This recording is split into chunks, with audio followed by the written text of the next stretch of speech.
Hello everyone, again welcome back to my mini blog. আজ ready হচ্ছি, যাবো একটু কলেজে। মাঝখানে প্রায় অনেক দিনই কলেজ যাইনি, কারণ হোলির ফেস্ট চলছিল, তারপরে আরও বিভিন্ন রকম ফেস্ট চলছিল। আমি এগুলো কিছুই অ্যাটেন্ড করিনি, কারণ এত দূর থেকে কলেজে গিয়ে এইসব অ্যাটেন্ড করা একটা কুড়ে মেয়ের পক্ষে কিছুতেই সম্ভব নয়, তাই জন্য অ্যাটেন্ড করা আর হয়নি বলতে পারো।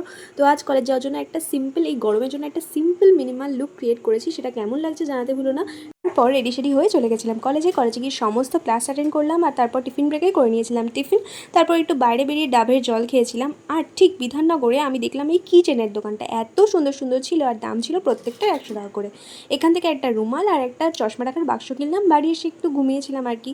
তারপর সন্ধেবেলা একটু ফুটি ছিল, আর তার সাথে মা সিঙ্গারার সাথে মুড়ি মেখে দিয়েছিল। এটা আমার কাছে স্বর্গ খাবার, তো এটাই খেলাম একটু। আর তারপর আমি চুলটা বেনুনি করে নিলাম। চুলটা না এইভাবে বেনুনি করলে চুলটা ভীষণ ভালো থাকে, আর ফাটে না বেশি, আর চুল পড়েও না। স্কিন কেয়ার হিসেবে রাত্রে ইউজ করেছিলাম গুড ভাইবসের এই নাইট ক্রিমটা। এটা আমি অনেকদিন ধরে ইউজ করছি, ভালো ফল পেয়েছি। দেখা হবে নেক্সট ভিডিওতে, বাই।